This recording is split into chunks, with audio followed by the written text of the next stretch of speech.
조선야담 이야기 시작합니다.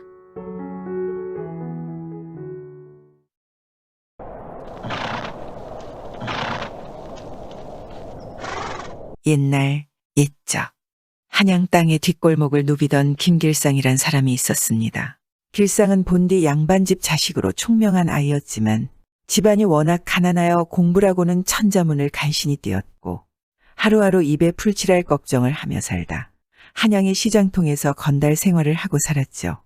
그런데 어쩌다가 지체 높은 정승집 대감의 딸과 눈이 맞았습니다. 소문은 들불같이 퍼져 대감의 귀에까지 들어갔죠. 무엇이라고? 내 이놈을 가만두지 않겠소. 식전부터 대감은 노발대발하여 밥상이 날아가고 온 집안이 야단법석이었습니다. 하지만 이미 엎질러진 물이니 어찌하겠습니까? 시장통의 건달을 사위로 맞아야 한다니요. 한숨만 나올 일이었지요. 결국 대감은 길상을 사위로 맞아 혼례를 치루었습니다. 그러나 아무리 사위라 해도 대감은 길상을 사람 취급도 하지 않았죠. 그래도 길상은 세 사람이 되겠다고 겨울 벌레꼴로 방 안에만 틀어박혀 온종일 공부를 했지요. 하지만 날마다 주먹질만 하며 뒷골목과 시장판을 주름잡고 살던 사람이 사람답게 살겠다고 아무리 용을 써봐도 길상은 책만 보면 눈꺼풀이 천근만근이었습니다. 아무튼 장인 영감한테 잘 보이면 시골 영감 자리 하나는 주겠거니 하고 건달이 선비인 척 집에 틀어박혀 책 보는 신용을 하고 있었습니다. 그렇게 3년이라는 시간이 흘렀죠. 길상의 서책은 읽지는 않아도 얼마나 뒤적거렸는지 너덜너덜해졌습니다. 하지만 장인은 둘째치고 처가집 닭마저도 길상에게 눈빛 하나 건네질 않았지요. 결국 참다 못한 길상은 결심한 듯 아내한테 말했습니다. 장인어른은 아직도 나를 예전에 뒷골목 건달로만 보고 있는 것 같소. 산토끼가 집토끼 노릇을 3년 동안이나 했으면 조심도 할 만큼 했고 장인 체면도 세울 만큼 세워드렸소. 하지만 이젠 나도 내가 살아온 방법대로 벼슬을 얻어서 내 멋대로 살아야 할 것 같소. 당신이 무슨 수로 벼슬을 얻어낸단 말이오? 장인어른께서 그냥 벼슬을 줄 것 같지 않으니 시장통에서 놀아먹던 내 솜씨를 발휘할 수밖에 없소. 방법만 있다면 술수를 부리든지 사기를 치든지 전 개의치 마시고 당신 뜻대로 하세요. 딸 자식도 자식이고 사위도 반자식인데 시골 현감 자리 하나 주시지 않다니 이게 뭡니까? 아버님은 어차피 벼슬 자리를 팔아먹고 계시니 벼슬을 사서 하든 속여서 하든 피장파장이지요. 아내가 한 발 더 내치고 나서자 길상도 뜻을 굳혔지요. 그래 방법이 있다니 한번 드러나 보십시다. 그러자 길상은 낮은 소리로 아내한테 방법을 속삭입니다. 그렇게 좋은 방법이 있었군요. 우리 내외가 의논이 맞았으니 벼슬은 이미 떼어놓은 당상이오. 길상은 그날 저녁 처갓집 담을 넘어가서는 장인이 타고 다니는 말을 훔쳐왔습니다. 온몸이 눈같이 하얀 백말이었지요. 이 백마를 시커먼 흑마로 만듭시다. 내일 아침이면 우리 처지도 이 말처럼 하루아침에 바뀔 것이오. 내외는 킬킬거리며 아내는 벼루에 먹을 갈고 남편은 먹물을 말 몸뚱이에 칠합니다. 저녁 내내 먹칠을 하자 하얀 백마가 새까만 흑마가 되었지요. 다음 날 아침 길상은 의젓하게 처가로 갔습니다. 처갓집에 들어서자 역시나 온 집안이 소란스러웠습니다. 밤새 대감의 말을 도둑 맞았다고 야단법석이었지요. 감히 대감날이 말을 훔쳐가는 녀석이 있단 말씀입니까? 그런 일이라면 저한테 맡기십시오. 제 수하에 있는 애들을 풀어 그 녀석을 당장 붙잡아다가 장인어른 앞에 무릎을 꿇리겠습니다.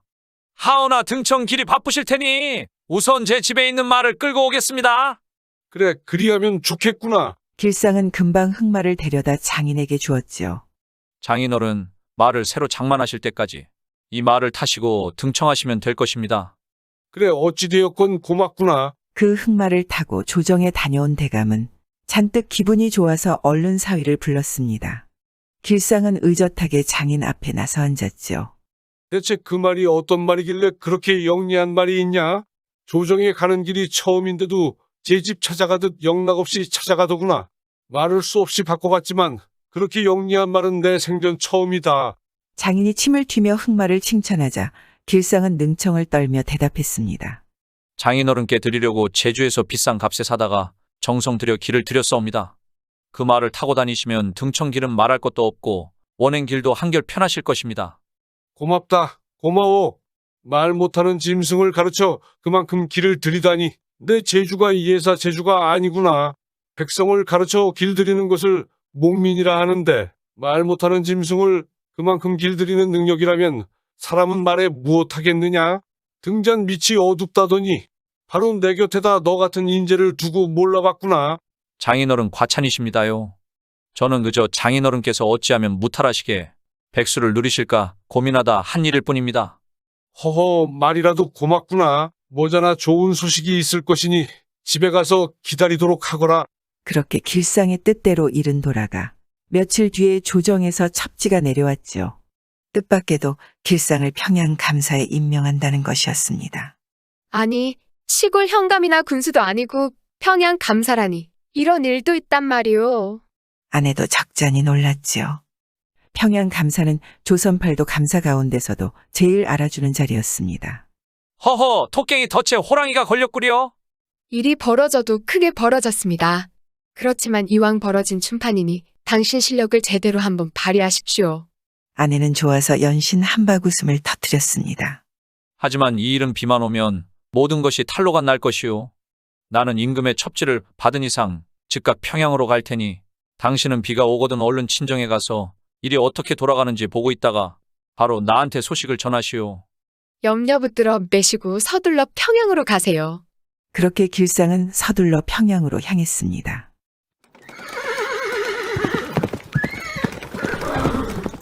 길상의 장인은 날마다 기분 좋게 그 흑마를 타고 다녔습니다. 그러던 어느 날 수표교를 건너려는 참이었지요. 맑기만 하던 하늘이 어두워지더니 느닷없이 소나기가 쏟아졌습니다. 길 가던 사람들이 처마 밑으로 몰려들고 소나기가 너무 심하게 쏟아지자 대감도 말에서 내렸지요. 그런데 말에서 내린 대감은 깜짝 놀라 말 몸뚱이를 살피는데 비 맞은 말 몸뚱이에서 시커먼 물이 흘러내리고 새까맣던 말이 점점 하얗게 변하는 것이 아닌가요. 대감이 말 몸뚱이를 만져보니 손바닥에 검정물이 시꺼멓게 묻어났지요. 이런 때려 죽일 녀석. 대감은 상판이 고슴도치 상판이 되어 당장 말에 올라탔습니다. 내 이 녀석을 당장 모가지를 자르고 말리라. 자기 집으로 달리는 대감의 기세는 정말 단칼에 길상의 목을 자를 기세였습니다. 대감날이 어인일이십니까? 대감이 집으로 들어서자 종들이 우르르 몰려오고 대감은 고래고래 악을 썼죠. 이건 먹물 아닙니까? 세 아들들도 손으로 말 몸뚱이를 만져보며 얼빠진 꼴로 대감을 쳐다보았습니다. 그 때려 죽일 작자, 그 작자를 어떻게 요절을 내야지요? 제가 당장 달려가서 단칼에 그 녀석 모가지를 잘라오겠습니다. 큰아들이 주먹을 쥐고 고함을 지르자 둘째 아들도 화를 내며 나섰습니다. 아닙니다. 제가 가겠습니다. 그 작자를 그렇게 편하게 죽여서는 안 됩니다. 녀석을 붙잡아서 상투를 말꼬리에다 묶어서 끌고 오겠습니다. 아니다. 내가 갈 것이니 가만히 있거라. 내가 가서 대번에 모가지를 베어오겠다. 큰아들은 아버지가 타고 온 말을 돌려세워 홀딱 올랐다.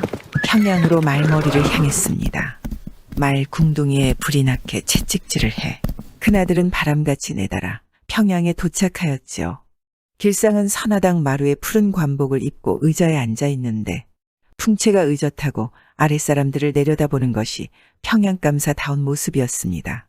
그때 관아의 문을 박차고 큰아들이 칼을 차고 들이 닥쳤습니다. 이 때려 죽일 녀석아, 썩 이리 내려서지 못하느냐? 큰아들이 시퍼런 칼을 쨍 소리가 나게 뽑아들며 고함을 지르자 길상은 갑자기 돌변하여 슬픈 일을 당한 듯 말했죠. 형님, 이게 어찌된 일입니까? 이 녀석아, 내 죄를 내가 모른단 말이냐? 어서 내려와서 목을 늘어뜨리지 못할까? 큰아들이 고래고래 악을 쓰며 달려들자 나졸들이 우르르 몰려와서는 시퍼런 창으로 앞을 가로막았었죠. 저한테 그렇게 화를 내시는 연유도 모르겠고 장인어른께서 돌아가셨다는데 맞상제가 여기 나타나시다니 도대체 영문을 모르겠습니다. 무엇이 어째? 맞상제가 어쩐다니 지금 무슨 헛소리를 짓거리는 게냐? 허허, 이런 변이 있나? 이게 바로 이 사람이 금방 가져온 장인어른 부고올시다. 뭐라고? 우리 아버님이 돌아가셨다고. 그렇습니다. 이 부고를 보십시오. 길상에게 부고를 받아든 나졸이 그 부고를 큰 아들에게 건네주었지요. 아니, 그 정정하시던 분이 이렇게 갑자기 돌아가셨단 말이냐? 이게 다 내 녀석 탓이다. 내 당장 내 녀석 모가지를 베야겠지만 장례부터 치러놓고 보자. 아버지께서 돌아가셨다니 어찌합니까? 큰 아들은 하는 수 없이 돌아서서 서둘러 한양 집으로 향했습니다. 아이고, 아이고, 아이고. 큰아들이 자기 집에 이르자 대문간에서부터 곡을 하더니 마당으로 들어섰지요. 느닷없는 곡소리에 식구들이 모두 쏟아져 나왔습니다. 너 실성했느냐? 목패러 간 녀석이 울고 오다니 내 아비라도 죽었단 말이냐? 그럼 아버님이 돌아가시지 않으셨단 말씀입니까? 이 녀석이 미쳐서 돌아온 것이냐? 이렇게 멀쩡히 살아있는 아비를 빤히 보면서 아비가 죽지 않았느냐고? 모가지를 베러 간 녀석이 미쳐서 돌아왔더냐? 눈앞에 멀쩡히 서 있는 대감을 본 큰아들은 그제서야 길상에게 당한 것을 깨달았습니다. 아이고, 그 때려 죽일 녀석. 다시 가겠습니다. 대감은 참 답답할 노릇이었습니다. 호기롭게 평양으로 떠났던 아들이 길상에게 저리 쉽게 당하고 돌아왔으니 말이죠. 이를 보다 못한 둘째가 나섰습니다. 아닙니다. 이제 제가 가겠습니다. 그 녀석 모가지를 올가미로 메어 산채로 말꼬리에 달고 오겠습니다. 그렇게 못하면 성을 갈겠습니다. 이 녀석아, 성을 갈다니 그게 아비 앞에서 할 소리냐? 하여간 두고 보십시오. 너무 날뛰지 말고 조심해야 한다. 그 녀석은 건달판에서 뼈가 굳은 녀석이라 술수가 밑구멍으로 숨 쉴 녀석이다. 둘째는 염려 놓으시라며 말등에 올라타 정신없이 평양으로 내달렸습니다. 그렇게 며칠 동안 달리자 말도 지치고 사람도 지쳐 가는 길에 여관을 찾았지요. 그런데 어찌된 일인지 평양이 가까워지면서부터 여관이나 주막들은 대문이 모두 꽁꽁 닫혀 있는 게 아니겠습니까? 아무리 벼락치듯 대문을 두들겨도 영업을 안 한다는 소리만 지를 뿐 내다보지도 않습니다. 평양을 코앞에 두고서야 겨우 허름한 주막에서 여자가 나와 살인문을 열어주었죠. 어서 오십시오. 여자를 본 둘째는 멍청하게 서서 여자 얼굴만 보고 있었죠. 얼굴이 이만저만 예쁜 게 아닙니다. 세상에 이렇게 예쁜 여자도 있었단 말이더냐. 주인 여자는 둘째를 방으로 안내하더니 금방 밥상을 차려왔습니다. 반주부터 한 잔 드시지요. 여자가 눈웃음을 치며 술병을 들어 술을 따르자 둘째는 눈앞에 여인이 어찌나 예쁜지 술을 마시면서도 여자 얼굴에서 눈을 떼지 못했습니다. 한 잔 더 받으시지요. 이런 시골 주막에 이렇게 예쁜 여자가 혼자 영업을 하고 있다니 둘째는 도무지 믿어지지가 않았지요. 혹시 여우한테 홀린 게 아닐까 자기 눈을 의심하는지 계속 눈을 쓴벅거렸습니다. 당신 같은 미인이 어떻게 이런 데서 혼자 영업을 하십니까? 제 남편은 평양 가명 나조리옵니다. 하오나 소리 고주망태. 개차반도 그런 개차반이 없어. 집에 월급 한 푼 가져오지 않습니다. 그래서 하는 수 없이 제가 이렇게 벗어붙이고 나섰지요. 그렇지만 오늘은 그 인간이 야간 근무라 선달님을 이렇게 안방으로 모셨습니다. 안심하시고 드십시오. 여자는 눈웃음을 치며 또 술을 권합니다. 주모 같은 미인을 두고 술통에 빠지다니. 복에 겨워도 그게 겨웠습니다 그려. 하하. 복이나 만한 남편이란 작자가 오죽했으면 이러고 나섰겠습니까? 그 주제에 질투는 또 어찌나 심한지 견뎌낼 재간이 없습니다. 아이고, 제가 별소리를 다 했구려. 잔이 비었습니다. 여자는 간드러진 소리로 아양을 떨며 또 술을 권했죠. 밥은 제쳐놓고 그렇게 거절도 못하고 한 잔 두 잔 마신 술에 밤은 깊어가고 둘째는 술에 취해만 갔습니다. 밤이 깊었으니 주무시지요. 문단속을 하고 오겠습니다. 저는 이 윗목에서 자겠으니 선달님은 아랫목에서 편하게 주무십시오. 여자는 아랫목에 요와 이불을 깔아놓고 밖으로 나갔죠. 둘째는 잘 때 옷을 모두 벗고 자는 게 버릇이라 위아래 옷을 홀랑 벗어 윗목에 던져놓고 이불 속으로 들어갔습니다. 그때였습니다. 문 열어라! 누군가 술이 잔뜩 취한 소리로 살인문을 거칠게 흔들며 고함을 질렀습니다. 그리곤 다급히 주막 주인 여자가 방으로 뛰어들었죠. 아이고, 큰일 났습니다. 남편이 왔습니다. 주인 여자의 얼굴은 당황한 기색이 역력했습니다. 얼른 이반다지 속으로 들어가십시오.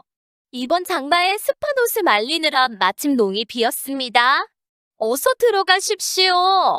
여인은 반다지 문을 열며 숨 넘어가는 소리로 다그쳤고 겁에 질린 둘째는 벗어놓은 옷을 잡히는 대로 한 움큼 거머쥐고 황급히 반다지 속으로 몸을 숨겼지요. 그때 방문을 걷어차고 나졸이 방 안으로 들어왔습니다. 뭘 하고 있어? 이놈의 여편네가 벌써 자는 거야. 이게 웬 술상이지? 이 밤중에 사내놈들을 안방으로 끌어들였단 말이야? 나졸은 고함을 지릅니다. 아이고, 아이고, 또 머리채를 잡는구나. 날 죽여라, 죽여. 여자는 악다구니를 씁니다. 반다지 속으로 들어간 둘째는 비좁은 반다지 속에서 주섬주섬 옷을 입으려는데 옷이 저고리와 조끼뿐 바지가 없으니 이를 어쩐단 말입니까? 다급하게 한 움큼 집어온다는 게 윗도리와 조끼만 잡힌 것이죠. 인연, 너하고는 이제 끝장이다. 당장 갈라서 자. 아이고 참내 기가 막혀. 내가 부를 노래를 당신이 부르는구려. 그래 당장 갈라섭시다. 그렇게 한참을 싸우더니 살림부터 나누자며 시비가 일다가 급기야는 반다지를 가지고 싸웠습니다. 이 반다지는 여자 소용이니 이것은 내가 가져야 합니다. 그게 말이라고 하는 거야. 이 반다지는 대대로 물려내려온 우리 집 갑어야. 그렇게 반다지를 놓고 입씨름을 벌이다. 서로 고함만 지를 뿐 얼른 합의를 보지 못하자 남편이 제안을 했습니다. 그럼 재판에 붙이자. 우리 감사나리는 명감사니까 제대로 판결을 내려주실 것이다. 좋습니다. 명감사시라면 놈은 여자 소용이니 틀림없이 저더러 가지라 할 것이오. 어림없는 소리? 나는 감사나리 부하인데 팔이 안으로 굽지 밖으로 굽을 것 같아. 하여간 두고 봅시다. 다음 날 아침 두 부부는 반다지를 들고서는 동원 앞에 내려놓았지요. 농 속에 웅크리고 있는 둘째는 죽을 맛인데 당장 오줌도 마려워 쌀 것 같았지요. 길상은 동원 마루에 의자를 놓고 의젓하게 앉아 있습니다. 허허, 저렇게 헐어빠진 농 하나를 가지고 재판을 건단 말이냐? 그렇지만 여기까지 가져왔으니 그 까닭이 무엇인지 자세히 말해보렸다. 길상은 윗몸을 뒤로 젖히며 의젓하게 말했죠. 내외는 어젯밤에 하던 대로 이 농은 서로 자기가 가져야 한다고. 또 한바탕 입씨름이 벌어졌습니다. 허허, 말을 들어보니 양쪽 말이 다 옳구나. 반다지는 여자가 쓰는 것이니 여자가 가져야 한다는 말도 옳고 대대로 내려온 집안의 가보이니 사내가 가져야 한다는 말도 옳구나. 그렇다면 달리 방도가 없겠다. 그 농을 두 조각으로 썰어서 한쪽씩 갖도록 하여라.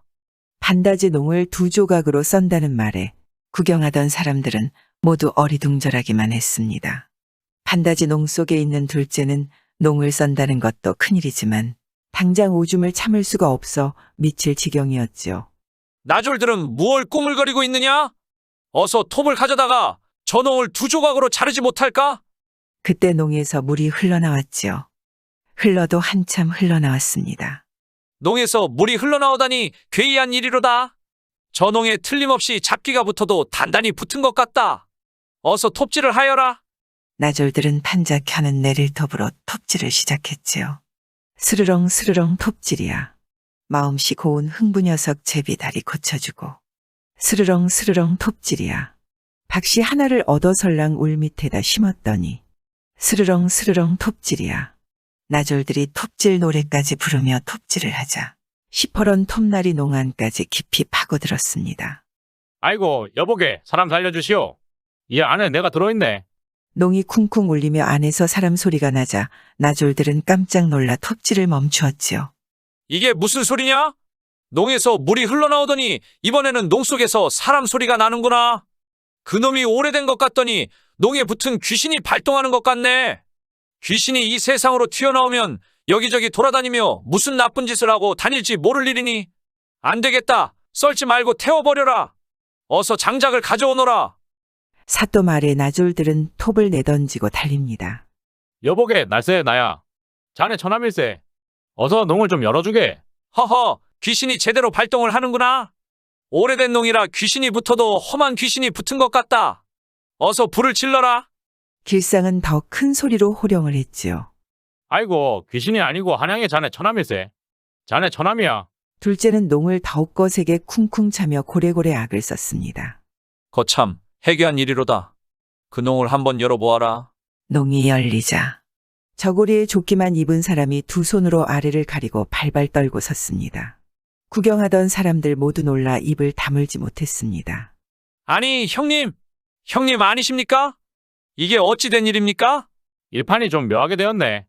더 묻지 말게나. 더 묻지 마. 아래를 가린 둘째는 우거지 상판으로 어쩔 줄을 몰랐지요. 예, 알겠습니다. 사람이 객지에 나서면 별일이 다 있지요. 허허, 저를 찾아오시다가 이런 곤욕을 치르신 것 같습니다. 그래요. 이제 안심하십시오. 여기서 며칠 푹 쉬었다 가십시오. 편히 모시겠습니다. 하하하. 고맙네, 고마워. 모두 뭘 하고 있느냐? 어서 옷을 가져오지 못할까? 둘째는 극진한 대접을 받으며 며칠 동안 쉬었다가 코가 땅에 닿게 절을 하고 돌아서 한양으로 돌아갔습니다. 한양집에 들어선 둘째는 대감과 형제들을 마주하였지요. 아버님, 제가 영락없이 죽게 되었사온데 전함 덕분에 살아났습니다. 둘째가 자초지종을 대충 늘어놓자 일판이 어찌 돌아간 것인지 대감은 한 번에 알아차렸지요. 에라, 이 미련한 녀석. 그 녀석 술수에 빠진 줄을 아직도 모르겠단 말이냐? 대감이 곁에 있던 목침으로 둘째의 맞박을 치자 둘째는 이제야 정신이 나는지 한참 눈을 쓴벅거렸지요. 그리고 이번에는 그걸 보고 있던 셋째가 나섰습니다. 이번에는 제가 가겠습니다. 그 녀석 모가지를 잘라오지 못하면 제 모가지를 잘라서 아버님께 바치겠습니다. 무엇이 어쩌고 어째? 그 녀석 모가지를 잘라오지 못하면 내 녀석 모가지를 잘라서 나한테 바쳐. 그럼 나는 내 녀석 모가지를 받아 들고 웃으란 말이냐? 울란 말이냐? 예끼, 이 멍청한 녀석 같으니라고. 하여간 염려 탁 놓고 기다리십시오. 이제 그 녀석은 염라대왕이 제놈 외조불에도 살아남지 못할 것입니다. 그 녀석은 장돌뱅이로 놀아먹던 작자라. 술수가 너희들보다 차프에 오졸이 더한 녀석이다. 참새도 얼려서 굴레 씌울 녀석이야. 성깔대로 나대다가는 내 형들보다 더 험하게 봉변을 당할 것이다. 다른 수를 써야 할 것이야. 그날 밤새도록 내 부자는 이러쿵저러쿵 의논을 했지요. 예나 지금이나 자식 농사는 뜻대로 되는 일이 아닌가 봅니다. 정승집에서 어여삐 키운 딸을 시장통의 건달에게 시집 보낼 수밖에 없었다니 얼마나 기가 찰 노릇입니까? 한편으론 정승집 사위가 되었어도 제 앞길은 제가 개척해야 하는가 봅니다. 시장판에서 굴러먹던 재주로 장인을 속여 평양감사 자리까지 꿰차다니요. 믿거나 말거나 이야기 같지만 예나 지금이나 사람 사는 모습은 변하지 않나 봅니다. 구독과 좋아요와 함께 오늘도 좋은 날 되세요.